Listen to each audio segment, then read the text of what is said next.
அருணாச்சலனே சிவசிவனே, அண்ணாமலையே ஹரஹரனே, அனல் மாமுகனே சிவசிவனே, அக்னீஸ்வரனே ஹரஹரனே.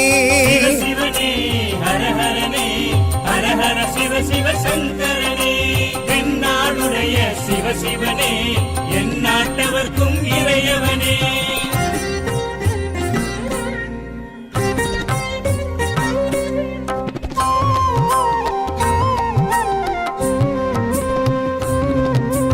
அஷ்டலிங்கனே சிவசிவனே, அர்த்தநாரீஷ ஹரஹரனே, முக்திபுரீஸ்வர சிவசிவனே, முக்தி அருள்வோனே. ஹரஹரனே சிவசிவனே, ஹரஹரனே, ஹரஹர சிவ சிவ சங்கரனே.